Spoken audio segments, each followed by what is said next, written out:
마음을 한번 다짐하겠습니다. 주여 말씀하옵소서. 말씀대로 지켜 행하는 우리 모두가 되기를 축복합니다. 우리가 살고 있는 이 세상은 전쟁터입니다. 인정하시죠? 다 전쟁터입니다. 우리의 싸움은 혈과 육에 속한 것이 아닙니다. 어두움의 세상 주관자들과 하늘에 있는 악의 영들에 대한 전쟁이다. 성경은 분명히 그렇게 우리의 전쟁의 성격을 정리하고 있습니다. 간단히 말하면 우리가 싸우는 전쟁은 영적 전쟁입니다. 그래서 이 땅에 존재하는 교회를 전투적 교회, 천국의 교회를 승리적 교회, 그렇게 얘기합니다. 이 땅의 교회는 전투적 교회입니다. 맞습니다. 근데 전투적 교회를 잘못 적용해가지고 교회 안에서 사람들끼리 쭉 하고 싸우는 교회들이 많이 있는데, 전투적 교회는 맞는데 싸움의 대상을 지금 잘못 알고 있습니다. 우리의 싸움은 혈과 육에 속한 것이 아니라 악한 영들에 대한 싸움이다. 그렇게 말합니다.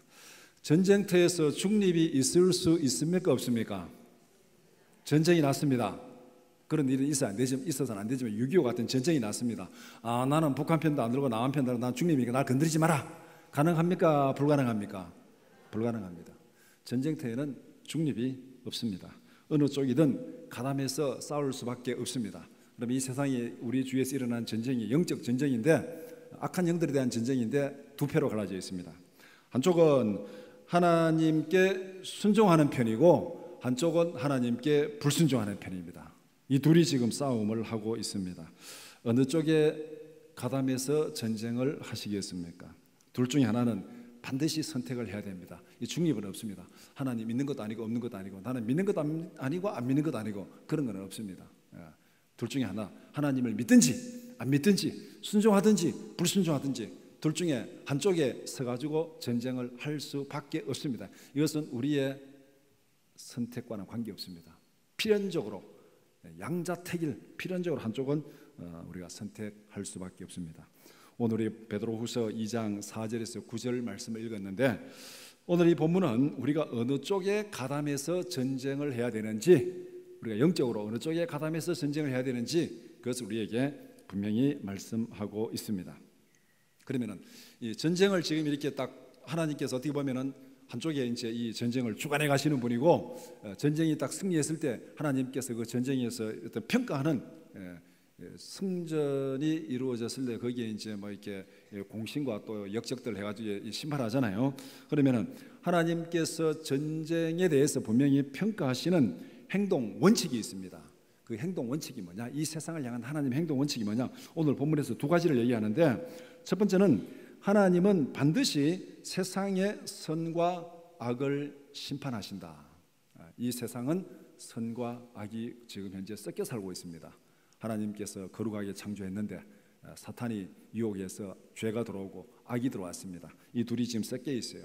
예수님은 이런 상태를 알곡과 가라지 비유를 들어서 추수 때까지 남겨두어라, 그렇게 분명히 섞여 있는 세상입니다. 성경에 나타난 심판의 예를 들어서 하나님께서 악을 분명히 심판한다고 오늘 본문에서 말하고 있는데, 그게 오늘 본문에서 지금 4절부터 심판을 하나님께서 이렇게 심판했다는 예를 어떻게 들고 있습니까? 첫 번째 4절에 보면은 하나님은 범죄한 천사들을 심판하셨다. 그 다음에 두 번째 5절에 노아 시대에 죄악이 가득한 세상을 홍수로 심판하셨다. 6절에 하나님은 음란이 가득한 소돔과 고모라를 불로 심판하셨다. 그러면서 뭐라 그랬습니까? 6절 마지막에 후세에 경건하지 아니할 자들에게 본을 삼으셨으며, 하나님이 이렇게 지금 심판을 한 게 뭡니까? 앞으로 경건하지 않을 자들에게 너희들도 이렇게 심판당한다. 하나님은 반드시 심판한다.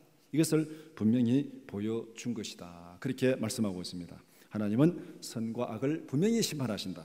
그 다음에 두 번째, 하나님은 심판 가운데서도 경건한 자들은 반드시 구원하신다. 이게 또 우리에게 이제 복음이고 소망이죠. 예를 들어서 첫 번째, 홍수로 세상을 심판하는 가운데서도 의인 노아와 그의 가족을 구원하셨다. 5절에 그렇게 말하고 있죠. 그 다음에 불로 소돔 고모라를 심판하는 가운데서도 롯과 그의 가족을 구원하셨다. 7절에 말하고 있습니다. 하나님께서 홍수로 전체 세상을 쓸어버린 가운데서도 노아와 그의 가족을 구원했습니다. 불로서 소돔 고모라를 확 태워버리는 그 가운데서도 롯과 그의 가족을 구원했습니다. 이게 뭡니까? 이 세상을 심판하는 가운데서도 하나님은 분명히 택한 자 의인은 구원하신다. 이제 우리가 별로 겁날 게 있습니까 없습니까? 심판한다 이것만 하면은 와 이거 진짜 곤란한데, 근데 이제 요 두 번째 약속 딱 이해하면은 하나님은 경건한 자는 어떤 방식으로든 구원하신다. 9절은 세상을 심판하시는 하나님의 결론적인 원칙입니다. 경건한 자는 세상을 심판하는 가운데서도 구원하신다. 그 다음에 두 번째는 불의한 자는 형벌로서 반드시 심판하신다. 9절이 지금 하나님께서 오늘 이 본문에서 쭉 설명하고 역사적인 상황을 설명하고 내린 결론입니다. 경건한 자는 구원하시고 불의한 자는 심판하신다. 본문은 이 원칙을 오늘 롯의 상황에 대입해 가지고 조금 상세하게 설명을 하고 있습니다. 자, 그럼 우리가 롯이 어떤 사람이냐? 오늘 설교 제목이 심령이 상한 의로운 롯을 위하여 기도합시다 이랬는데, 의로운 롯을 위해서 기도합시다. 의로운 롯인가? 우리는 항상 이렇게 또 옛날에 뭐 붕괴 할 때 이렇게 하면 부끄러운 구원, 개털모자 구원할 때는 항상 롯이 들어가잖아요. 부끄러운 구원 받은 사람, 이런 사람에 롯이 들어가는데, 근데 오늘 이 의로운 롯을 위해서 기도합시다. 근데 이건 제가 지어낸 말이 아니고 오늘 이 본문에 분명히 의로운 롯이라고 얘기를 하고 있습니다. 그럼 우리 도대체 롯이 어떤 사람인지 우리가 한번 살펴볼 필요가 있습니다. 첫 번째, 롯은 하나님의 부르심을 받아 아브라함과 함께 가나안 땅으로 동행한 사람입니다. 창세기 12장 4절 5절 시작.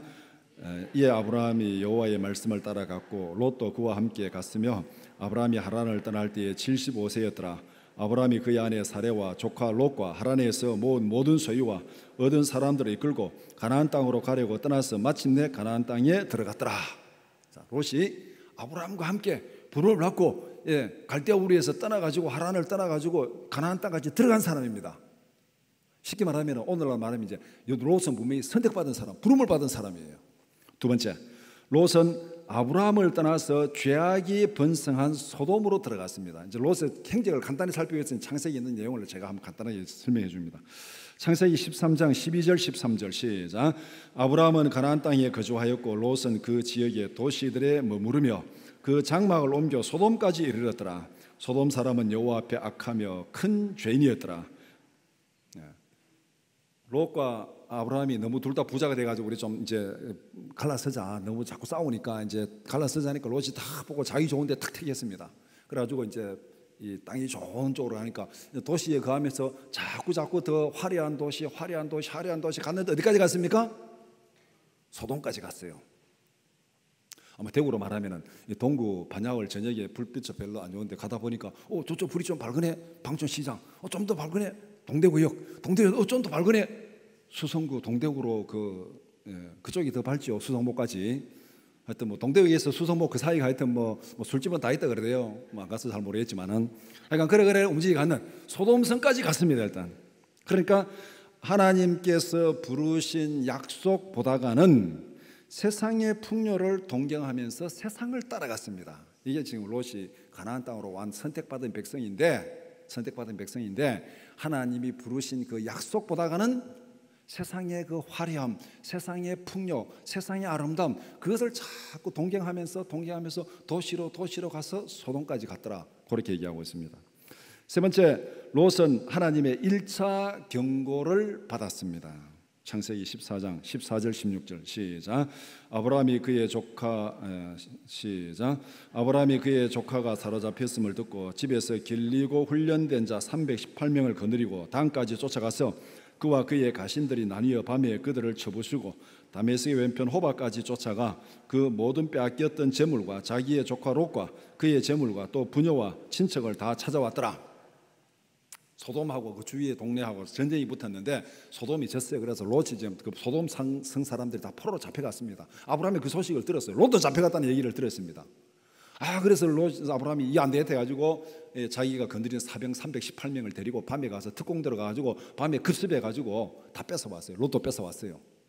그러니까 롯 입장에서 보면은 이 지금 소돔성까지 세상의 풍요를 보고 왔는데 완전 죽음 직전까지 갔잖아요. 왕창 망했잖아요. 거기서 아브라함이 지금 구원해 준 거예요. 1차 경고를 딱 받았잖아요. 너 그렇게 살면 안 돼. 하나님이 경고를 딱 받은 거예요. 근데 롯은 아브라함을 떠났지만은 롯에 대한 아브라함의 사랑은 변함이 없습니다. 그래서 롯이 저놈이 저 소돔까지 갔는데 저거 제대로 살고 있나 못 살고 있나 아브라함은 늘 그 걱정이에요. 그 걱정이 소식 딱 뜨자마자 그냥 밤에 가가지고 찾아왔잖아요. 그러니까 이 고향을 떠나가지고 조카가 지금 가나안 땅까지 왔는데 삼촌으로서 얼마나 이 책임감이 강하겠습니까? 지금 이거 사실 롯을 데려온 거는 자기가 이 상속자로 데려온 거예요. 양자해가지고 상속자로 데려왔기 때문에 얼마나 책임감이 강합니까? 사랑은 내리사랑이라는 이 말이 또 이게 성립이 되는 거예요. 조카는 삼촌 버리고 가뿐는데 그래도 삼촌은 그래도 죽으라고 조카도 사랑하고 또 이렇게 하고 있습니다. 네 번째, 롯은 소돔에서 어정쩡한 존재로 살았습니다. 소돔에 살고 있었는데 이게 하나님을 믿는 사람으로 확실하게 산 것도 아니고 세상을 따라 살아간 것도 아니고 이게 좀 어정쩡하게 살아갔어요. 이게 결국은 뭡니까? 고민과 갈등이 많았다는 거예요. 예수 믿는 사람이 막 세상에 와서 나는 막 처음부터까지 예수 믿는다고 막 나가든지 아니면 뭐 예수 믿는 것도 아니고 안 믿는 것도 아니고 뭐 회사 회식하면 뭐 술 마시는 것도 아니고 안 마시는 것도 아니고 막 입에 됐다 놨다 하고 이래 살아가자니 얼마나 괴롭겠습니까? 아예 막 마시면 팍 마시쁘든지 막 안 마시면 안 마신다든지 그래야 막 마음이라도 편할 텐데 이거 막 들었다 놨다 막 이게 이제 어정쩡하니까 심리적인 갈등이 많은 거예요. 롯이 그래 살았습니다. 어떻게 성경에 그런 데가 있나 보겠습니다. 창세기 19장 9절 말씀 시작. 그들이 이르되 너는 물러나라. 또 이르되 이자가 들어와서 거류하면서 우리의 법관이 되려 하는도다. 이제 우리가 그들보다 너를 더 헤아리라 하고 롯을 밀치며 가까이 가서 그 문을 부수리 하는지라. 여기서 지금 소돔성 사람들이 그 이제 막 지금 천사가 두 사람 왔으니까 롯의 집에 몰려와가지고 그 사람들 내놔라 이 일대입니다. 그러니까 롯이 얘기하니까 이 사람들 뭐냐면은 네가 우리인데 와가지고 법관 노릇 하는데 이게 중요한 거예요. 법관 노릇 하는데 오늘 이 베드로후서 2장 7절에 뭐라겠습니까? 무법한 자들의 음란한 행실, 무법한 자들의 음란한 행실. 소돔 고모라 사람들은 하나님의 법이 없는 사람들이에요. 양심의 법이 없는 사람, 자기들 본능대로 살아가는 사람들이에요. 이런 것을 로마서 1장에 보면은 마음에 하나님 두기를 싫어하는 하나님의 법이 없는 사람들, 무법한 자들.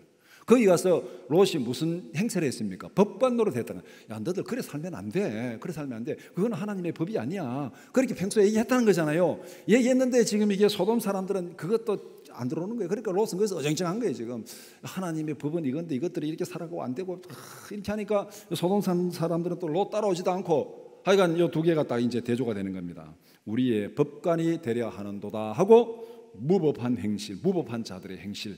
여기에 이제 딱 대조가 되는 거죠. 그러니까 그 사이에 지금 롯이 끼어서 소돔성에서 이렇게 저렇게 어중간하게 지금 어중간하다 보니까 마음의 고통이 많은 거예요. 갈등이 많고. 다섯 번째, 롯은 소돔과 고모라를 심판하겠다는 하나님의 계획을 통보받았습니다. 창세기 19장 12절에서 14절 말씀 시작. 그 사람들이 롯에게 이르되 이 외에 내게 속한 자가 또 있느냐? 내 사위나 자녀나 성중에 내게 속한 자들을 다 성 밖으로 끌어내라. 그들에 대한 부르짖음이 여호와 앞에 크므로 여호와께서 이곳을 멸하시려고 우리를 보내셨나니 우리가 멸하리라. 롯이 나가서 그 딸들과 결혼할 사위들에게 말하여 이르기를 여호와께서 성을 멸하실 터이니 너희는 일어나 이곳에서 떠나라 하되 그 사위들은 농담으로 여겼더라. 롯은 예비 사위들에게 권위를 인정받지 못했습니다. 앞에서 이 소돔성에서 어중간하게 살았댔잖아요. 하나님의 법을 말하기는 말했는데 아무도 그 들어주지도 않고 따라오지도 않고 영향력이 없었습니다. 그러니까 어중간한 거죠 이게. 그런데 여기서 우리가 딱 하나 기억할 거, 예비 사위들도 농담으로 얘기했더라. 그냥 롯은 행편없는 놈이네 이렇게 우리 생각할 수 있습니다. 그런데 뒤집어 놓고 말하면은 하나님께서 롯을 어떤 존재로 보셨습니까? 이걸 잘 보셔야 돼요.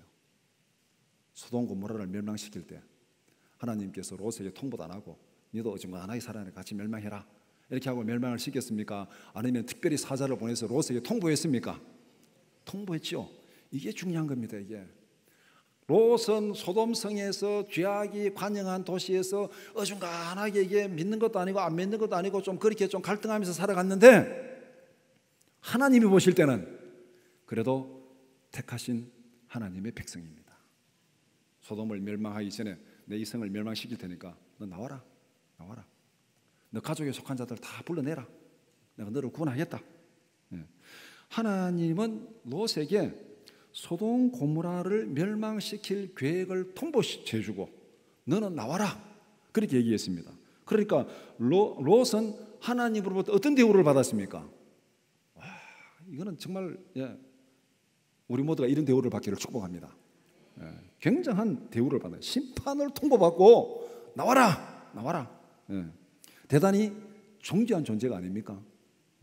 사위들은 조롱하고 비웃었지만은 하나님은 대단히 존귀한 죄로 멸망할 때 내가 너를 구원하겠다 통보하고 불러내고, 그만큼 하나님 앞에서는 롯은 대단히 소중한 존재다는 것을 알 수 있습니다.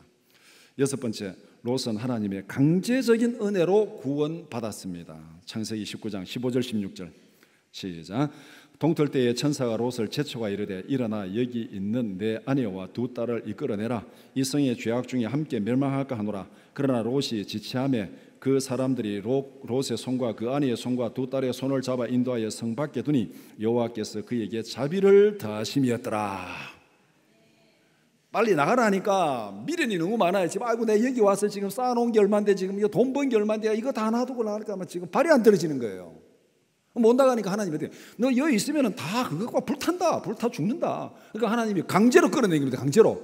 강제로 끌어내가지고 성 밖에 갖다 놓고 소돔을 확 불로 태워버렸습니다. 근데 뭐라 그랬습니까? 여호와께서 그에게 자비를 더하심이었더라. 이 심판을 통보하고 빨리 나가라는 것도 굉장한 자비인데 이거 말 안 듣고 거기 계속 있으니까 하나님이 강제로 끌어낸 거잖아요. 이게 얼마나 큰 자비입니까? 우리가 간혹 이렇게 신앙생활 하다가 조금 이렇게 곁길로 가가지고 막 좀 이렇게 엉뚱한 삶을 살아가다가 막 병도 생기고 막 집안 막 재산도 날아가고 막 그래 해가지고도 막 안 돌이키고 막 회개하지 않으니까 하나님이 강제로 막 병원에 때려 눕혀가지고 막 이렇게 회개하게 하면은 재앙을 더한 겁니까? 자비를 더한 겁니까? 자비를 더하심이더라. 믿습니까? 강제로 하나님께서 끌어내는 것은 하나님의 굉장한 자비예요. 말 안 들으면 알아다하고 막 싹 불태워버리면 끝인데 거기서 그래도 하나님께서 강제로 끌어내가지고 자비를 더하심이었더라. 창세기의 기록에 근거하면은 롯은 어떤 사람입니까? 롯은 하나님의 택함을 받은 사람으로서 하나님의 전폭적인 지지와 은혜를 받은 사람입니다. 창세기에 근거하면. 그렇죠? 그런데 한편으로는 롯은 하나님께서 베푸신 은혜에 보답하는 삶을 살지는 못했습니다. 세상에서 영향력을 행사하고 선한 영향력을 드러내는 그런 삶을 살지는 못했어요. 하나님이 택하시고 구원받은 백성은 분명한데 강제로라도 구원하는데 근데 하나님께서 은혜를 베푸시고 그렇게 한 그 성도로서 선한 영향력을 세상에서 드러내 보이지 못한 그런 사람으로 살았습니다. 소돔 사람들에게서 자신의 권위를 전혀 인정받지 못했습니다. 예비 사회들에게도 권위를 인정받지 못했습니다. 자기 나름대로는 그래도 좀 믿음대로 살아보려고 애를 썼지만은 전혀 영향력이 나타나지 않는, 그래서 롯은 부끄러운 구원을 받은 사람, 그렇게 창세기에서는 평가를 하고 있습니다. 그러면은 오늘 이 본문에서는 그럼 롯을 어떻게 평가하고 있는가? 베드로후서는 롯을 의인이라고 단정적으로 말씀합니다. 창세기에서는 롯을 대체적으로 부정적으로 평가할 수 있는 그런 부분을 설명하고 있습니다. 그런데 문제는 여기서 비교의 대상이 누구냐는 거예요. 비교의 대상이. 시험을 봤는데 평균 80점을 받았습니다. 80점 받은 사람이 평균 95점 받은 사람하고 비교하면 공부를 잘하는 거예요? 못하는 거예요? 잘하는 거예요? 못하는 거예요? 못하는 거죠. 80점 받은 사람이 평균 40점 받은 사람하고 비교하면 공부를 잘하는 거예요? 못하는 거예요? 엄청 잘하는 거죠. 그러니까 여기 이제 아브라함과 창세기는 롯의 비교 대상이 누구냐? 아브라함이에요. 아브라함과 비교하면 롯은 턱없이 부족한 사람입니다. 그런데 베드로에서는 누가 비교하냐면 소돔성 사람들하고 비교하는 거예요. 소돔성 사람들하고 비교하니까 롯은 어떤 사람입니까? 의인이고 하나님이 택한 백성이고 구원받는 백성이고 굉장히 굉장한 사람이죠. 그래서 베드로후서의 관점은 바로 여기서 시작됩니다. 롯을 평가할 때 비교의 대상이 아브라함이 아니라 소돔성 사람들과 비교해가지고 평가했다는 거예요. 그래서 우리가 오늘 이렇게 우리가 뭐 믿음이 있니 없니 뭐 하여튼 뭐 기도를 열심히 하니 안 하니 그래서 교회 와서 이래 보면은 막 나보다 기도 더 열심히 하는 사람 못하는 사람이 있는데 그래도 밖에 나가서 안 믿는 사람들하고 비교하면은 하나님 볼 때는 너는 택한 백성이고 구원받은 나의 백성이다. 믿습니까? 네. 하나님이 보시는 게 중요한 거예요. 좋게 받아들이죠. 아멘 큰 소리 한 거. 그래서 롯은 분명히 의인입니다. 하나님께서 소돔의 죄악을 심판하는 가운데서 롯을 구원했습니다. 불의한 자들을 불로 심판하는 가운데서 구원해냈죠. 왜냐하면 롯은 불의한 자들과 함께 멸망받을 자가 아니었습니다. 롯은 심판 가운데서 구원받은 경건한 의인이었습니다. 그래서 롯은 타락하고 음란한 세상에서 고통당하는 의인이었다. 베드로서는 그렇게 딱 정의를 합니다. 롯은 음란하고 타락한 세상에서 고통당하는 의인이었다.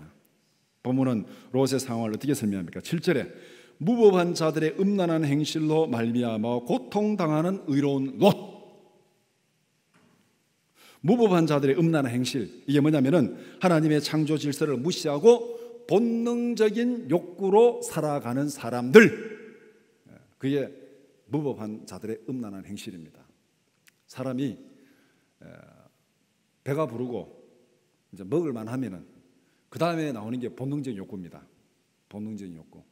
그래서 우리도 지금 뭐 퀴어 축제니 뭐니 하는 게요, 이런 운동이, 이거는 벌써 미국이나 유럽에서는 1960년대에 시작된 운동입니다.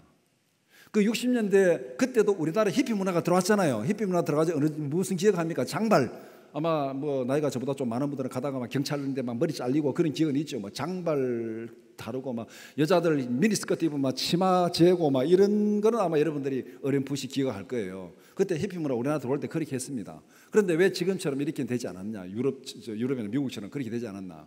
그때는 우리가 먹고 살기가 급해가지고 정신이 없습니다. 먹고 사는데 정신이 없어요. 그런 거 신경 쓸 겨를이 없습니다. 그런데 지금 우리나라에 이제 그 문화가 들어와서 지금 난리를 피우잖아요. 여기 언제냐면은 국민 소득이 3만 불 정도 될 때, 미국과 유럽도 그때 이런 풍조가 일어났어요. 오늘 우리도 지금 이때 딱 풍조가 일어나잖아요. 이게 뭡니까? 이게 먹고 살만 하면은 그 다음에 사람들의 작동이 뭐냐면은 본성대로 타락하는 거예요. 본성대로 타락하는 거. 그 현상이 지금 우리에게 나타나고 있습니다. 그래서 무법한 자들의 음란한 행실, 하나님을 마음에 두기 싫어하고 하나님의 말씀에 순종하지 않는 자들의 그 본성적으로 살아가는 그 모습, 그것을 7절에서 말하고 있고, 8절에서는 의인이 불법한 자들의 행실을 보고 들음으로 그 의로운 심령이 상했다, 그렇게 말하고 있습니다.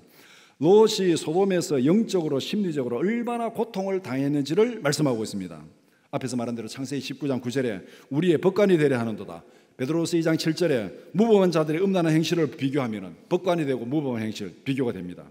롯은 세상 욕심에 끌려서 엄청난 고통을 당한 의인이었습니다.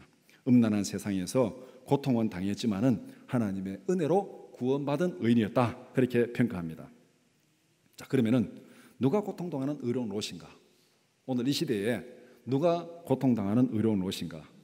우리가 살아가는 이 땅에서 또 이 땅의 문화적인 환경은 어떻습니까? 소돔 고모라보다 더 거룩하다고 말할 수 있습니까? 지금 우리가 살아가는 이 세상이 소돔 고모라보다 더 거룩하다고 말할 수 있습니까? 음란이 우리 손안에까지 다 들어와 있잖아요. 예전에는 그래도 뭐 애들 이렇게 좀 음란 영상 못 보게 하려고 그러면 컴퓨터를 방에 안 갖다 놓고 거실에 갖다 놓고 이렇게 가족들 다 보는데 컴퓨터 갖다 놓게 하면 또 감히 또 잘 못 보고 그래 했잖아요. 이제는 컴퓨터가 문제가 아니잖아요. 손안에 다 들어있는데 손안에 막을 길이 없습니다. 막을 길이 없어요. 소돔 고모라보다가 더 거룩하다고 말할 수 있는 근거가 전혀 없습니다. 소돔의 징조는 하나님의 심판이 임박한 시대의 징조입니다. 소돔의 징조는 하나님의 심판이 임박한 시대의 징조입니다. 누가복음 17장 26절에서 30절 시작. 노아의 때에 된 것 같이 인자의 때도 그러하리라. 노아가 방주에 들어가던 날까지 사람들이 먹고 마시고 장가들고 시집가더니 홍수가 나서 그들을 다 멸망시켰으며 또 롯의 때와 같으리니 사람들이 먹고 마시고 사고 팔고 심고 집을 짓더니 롯이 소돔에서 나가던 날에 하늘로부터 불과 유황이 비오듯 하여 그들을 멸망시켰느니라. 인자가 나타나는 날에도 이러하리라. 이 시대는 소돔의 특징을 그대로 답습하고 있습니다. 물질적인 풍요를 최고의 가치로 동경하고 따라가고 있습니다. 돈만 많이 벌면 돼요. 오늘날 사람들의 다 부러움의 대상은 연봉이 얼마냐, 연봉 많은 게 다 부러움의 대상이에요. 돈 많은 게 부러움의 대상입니다. 영적으로는 하나님의 법을 무시하고 육체적인 본성을 따라 살아가고 있습니다. 이것이 뭐 우리가 신문에 나온 대로 강남에 뭐 버닝썬부터 해가지고 뭐 어쩌고저쩌고 하는 그 내용이 다 그런 얘기잖아요. 그런 얘기 그 신문에 나온 대로 보면은 뭐 버닝썬 뭐 클럽에 뭐 어떻게 생긴지 어딘지도 모르겠습니다만은 하루 저녁에 테이블 하나가 뭐 2억 3억이래요. 술 테이블 하나가. 여러분들 아파트 팔아가지고 강남 가가지고 술 마시면 이틀 마시면 다 끝납니다. 예. 큰 소리 칠 거 하나도 없어요. 대구 부자 이틀이에요. 이틀. 아파트 6억 받아가지고 서울 올라가도 강남에 가서 이틀 딱 지나면 끝. 예. 이게 지금 오늘 이 시대 우리가 살아가는 모습입니다. 타락하고 음란한 세대 속에서 어떤 마음으로 살아가고 있습니까? 날마다 저 불법한 행실을 보고 들으므로 그 의로운 심령이 상함이라. 이런 마음이 여러분 마음속에 있다 그러면은 여러분은 지금 의로운 롯입니다. 이 음란한 세대 가운데서 날마다 저 불법한 행실을 보고 들으므로 의로운 심령이 상함이라. 하나님 어떻게 이럴 수가 있습니까? 왜 세상이 이렇게 타락했습니까? 하나님 왜 이렇습니까? 그게 막 마음에 아픔이 있고 막 마음에 갈등이 있으면 이게 여러분은 지금 이 음란한 세대 가운데서 지금 고통당하고 있는 의로운 롯이에요. 여러분이 음란한 세대 속에서 마음이 편안하고 즐거우면 어떻게 되겠습니까? 와 멋있다 멋있다 야 신난다 이러면은 멸망받기로 작정한 불의한 자들입니다. 여러분 어느 쪽이세요? 적어도 오후 예배 앉아 있는 분들은 뭐 다 의로운 롯이겠죠. 거듭난 영혼이 상하고 갈등이 생기면은 고통당하는 의로운 롯입니다. 오늘날 이 의로운 롯은 교회 안에도 있고 교회 밖에도 있고 많이 있어요. 우리가 보이지 않는데 많이 있습니다. 교회에 전혀 예배드리러 안 오지만 거기에 의로운 롯이 많이 있어요. 어떻게 알 수 있습니까? 주일학교 때, 중고등부 때, 청년부 때 교회 다니다가 다 세상으로 간 사람들 있잖아요. 그 사람들 거기서 마음이 편할 것 같아요? 어릴 때 들은 게 있습니다. 안 편해요. 롯처럼 소돔으로 가지고 어정쩡하게 지금 살아가고 있는데 마음에는 엄청난 고민과 갈등이 그들에게 있어요. 그럼 우리가 어떻게 해야 되겠습니까? 우리는 모두가 다 죄인입니다. 하나님의 은혜 없이는 구원받을 만한 사람은 우리에게 하나도 없습니다. 로마서 3장 10절 말씀 시작. 기록된 바 의인은 없나니 하나도 없으며 하나님의 은혜가 없이는 구원받을 사람은 하나도 없습니다. 우리는 오직 하나님의 은혜로만 거룩하게 살아갈 수 있습니다. 내가 거룩하게 살아가는 것도 하나님의 은혜로 되는 거예요. 내가 작심하고 결정하고 결단한다고 거룩하게 살아갈 수 없어요. 하나님이 은혜를 주셔야 됩니다. 안 그러면 날마다 밖으로부터 오는 이 자극, 충동의 본능적인 욕구로 따라갈 수밖에 없어요. 데살로니가 후서 2장 13절 말씀 시작. 주께서 사랑하시는 형제들아 우리가 항상 너희에게 관하여 마땅히 하나님께 감사할 것은 하나님이 처음부터 너희를 택하사 성령의 거룩하게 하심과 진리를 믿음으로 구원을 받게 하심이니. 자 여기서 너희를 택하사 그 다음에 성령의 거룩하게 하심. 우리가 거룩하게 되는 것은 성령의 거룩하게 하심이에요. 성령의 거룩하게 하심. 우리 안에서 역사하시고 활동하시는 성령의 은혜로 우리가 거룩하게 살아가는 거예요. 성령이 떠나면은 우리는 죄악에 빠질 수밖에 없어요. 그래서 시편 51편에 보면은 다윗이 거기에 회개의 기도를 하면서 뭐라고 했습니까? 주여 주의 성신을 내게서 거두지 마소서 그랬어요. 주의 성신을 내게서 거두지 마소서. 성령을 거두어 가버리면은 끝나는 거예요. 그걸로 사울처럼 끝나는 거예요. 우리가 그래도 믿음을 지키고 거룩하게 살아가는 것은 우리 안에 성령이 역사하시고 성령이 지켜주시는 줄 믿습니다. 음란하고 타락한 세상에서 우리가 할 일은 바로 이것입니다. 타락하고 음란한 세상을 이길 수 있는 하나님의 은혜와 능력을 구하라. 자신을 위해서 기도해야 되고 뿐만 아니라 타락하고 음란한 세상에서 고통당하는 의로운 롯을 위해서 기도해야 됩니다. 지금 롯은 교회 안에도 있고 교회 밖에도 있다 그랬죠. 지금 교회 안 나오지만은 세상에는 의로운 롯이 많이 있어요. 하나님이 택하신 롯들이 많이 있어요. 거기서 고통당하는 롯이 많이 있습니다. 왜 고통당하는 의로운 롯을 위해서 기도해야 되겠습니까? 롯의 구원에 있어서 하나님의 선택, 하나님의 관건적인 은혜도 중요하지만은 하나님이 거기에 중요하게 생각한 한 요소가 또 있습니다. 우리에게 본을 보여주는 한 요소가 또 있어요. 그게 뭐냐면은 아브라함의 기도입니다. 아브라함의 기도. 아브라함의 기도도 대단히 중요한 요인이었다는 것을 말하고 있습니다. 창세기 19장 29절 시작. 하나님이 그 지역의 성을 멸하실 때 곧 롯이 거주하는 성을 엎으실 때에 하나님이 아브라함을 생각하사 롯을 그 엎으시는 중에 내보내셨더라. 누구를 생각하사? 아브라함을 생각하사. 아브라함이 롯을 위해서 주야로 기도했습니다. 주야로 기도했어요. 저놈의 자식 저 소돔 땅에 가서 사는데 저거 죄악에 물들지 않아야 되는데 멸망하지 않아야 되는데 그렇게 구원한 기도한 거예요. 그러면 아브라함이 롯을 위해서 기도했다는 증거가 어디 있나? 성경에 보면 분명히 단서가 있습니다. 아브라함이 언제 기도했습니까? 창세기 18장 22절 23절 시작. 그 사람들이 거기서 떠나 소돔으로 향하여 가고 아브라함은 여호와 앞에 그대로 섰더니 아브라함이 가까이 나가 이르되 주께서 의인을 악인과 함께 멸하려 하시나이까? 그 성중에 의인 50명이 있을지라도 주께서 그곳을 멸하시고 그 50인을 위하여 용서하지 아니하시리까?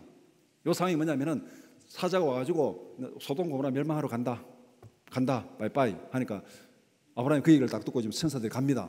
가는데 아브라함이 생각하니까 너무 가슴이 아픈 거예요. 잠깐만. 23절에 보면 뭐라고 했습니까? 뭐냐면은 주께서 의인을 악인과 함께 멸하라 하시나이까? 의인을 악인과 함께 멸하라 하시나이까? 여기 뭐냐면 오늘 베드로후서 2장 9절이에요. 2장 9절. 하나님이 어떻게 이 경건한 자를 불의한 자와 같이 멸하면 됩니까? 이렇게 지금 얘기하는 거예요. 그러면서 소돔성에 의인이 50명 있으면 하나님 어떻게 하시겠습니까? 지금 딱 하나님 가는 천사를 보고 매달리는 거예요. 왜 소돔을 위해서 아브라함이 기도했을까요? 거기 누가 있습니까? 롯이 있잖아요. 소돔이 지금 불타 멸망하면 누가 죽는 거예요? 롯이 죽는 거예요. 그러니까 하나님 앞에 매달려가지고 어떻게 의인과 악인을 같이 멸하십니까? 하나님이 거기 의인 50명 있으면 하나님 어떻게 하시겠습니까? 그래서 기도는 계속됩니다. 50명 근데 살려주겠다. 45명, 그 다음에 40명, 30명, 20명, 10명까지 아브라함이 계속 붙들고 기도하는 거예요. 그래서 마지막 기도가 18장 32절 33절 시작. 아브라함이 또 이르되 주는 노하지 마옵소서. 내가 이번만 더 아뢰리이다. 거기서 10명을 찾으시면 어찌하리 하시나이까? 이르시되 내가 10명으로 말미암아 멸하지 아니하리라. 여호와께서 아브라함과 말씀을 마치시고 가시니 아브라함도 자기 곳으로 돌아갔더라. 아브라함이 얼마나 기도했냐면 하나님이 신경질 낼 정도로 기도한 거예요. 롯을 구원해달라고. 우리는 안 믿는 가족, 자녀들, 친구들을 위해서 얼마나 기도해야 되겠습니까? 하나님 신경질 낼 정도로. 하나님 신경질 낼 됐다 확 셀이 그냥 하나님이 신경질 낼 정도로 기도해야 돼요. 그렇게 기도했습니다. 아브라함이 그렇게 기도했더니 오늘 롯을 구원하는 그 기사를 쓰면서 성경은 딱 빠뜨리지 않고 기록을 한 게 뭡니까? 소돔성을 엎으실 때 아브라함을 기억하사 롯을 거기에서 구출해냈다. 이걸 딱 기록하고 있잖아요. 왜? 후대 사람들에게 본을 삼기 위해서. 본을 삼기 위해서. 아브라함이 기도한 근거가 바로 오늘 우리가 의로운 롯을 위해서 기도해야 됩니다. 심령이 상한 의로운 롯을 위하여 기도합시다.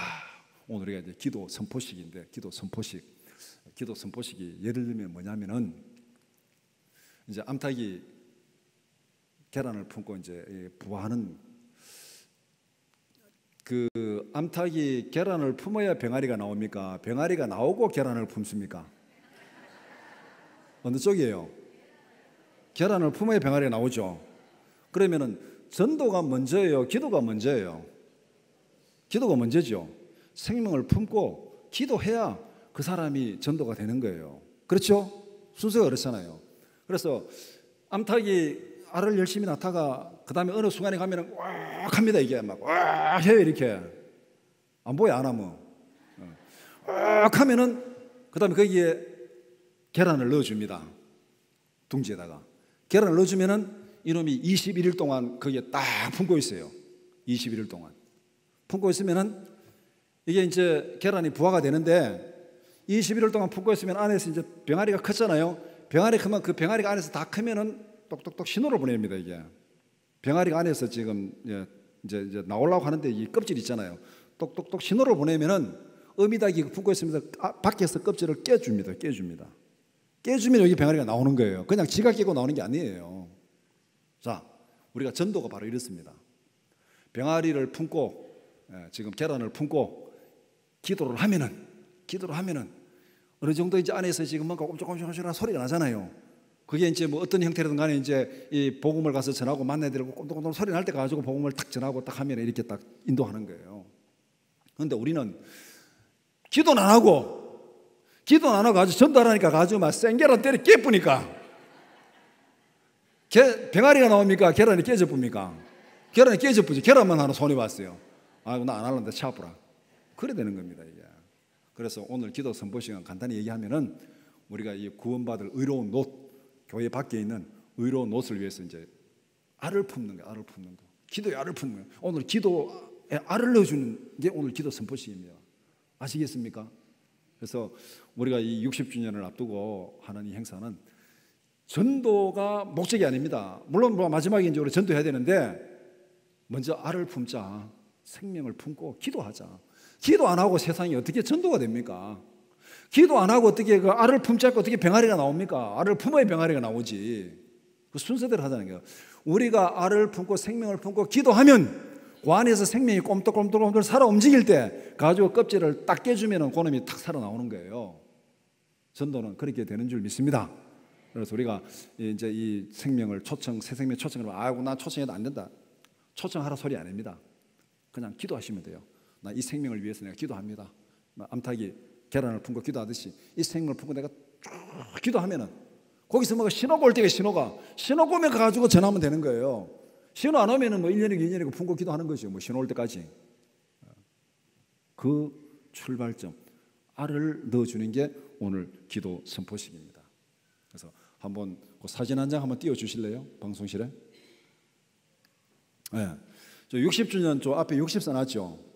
60 회복 이쪽 보시도 돼요. 이쪽 60 써놨는데 그 60에 요 큰 걸로 확대해 보면은 기도손이 있습니다. 60 공예다 기도손이 있죠. 그다음 육자 그 밑에 보면은 금향로가 있습니다. 기도손과 금향로가 도대체 뭐를 상징하는가? 여러분 잘 안 보여 그런데 저는 나름대로 다 이렇게 이 의미를 넣어 가지고 지금 이렇게 저 디자인해 놨습니다. 옆에 있는 그 계시록 8장 3절 4절 한번 읽어봅시다. 시작. 또 다른 천사가 와서 제단 곁에 서서 금향로를 가지고 많은 향을 받았으니 이는 모든 성도의 기도와 합하여 보좌 앞 금제단에 드리고자 함이라. 향연이 성도의 기도와 함께 천사의 손으로부터 하나님 앞으로 올라가는지라. 이제 이해가 되셨습니까? 요 말씀에 의해서 지금 뭐 60의 육자의 기도손하고 금향로 이 두 개를 이렇게 다 그려놓은 겁니다. 우리의 기도의 향연을 하나님 앞에 올리면 되는 거. 올리면 기도의 향연을 올리면은 우리가 할 일은 그거고 그 기도의 향연을 올리면은 그 기도를 들으시고 역사하시는 분은 성령이신 줄 믿습니다.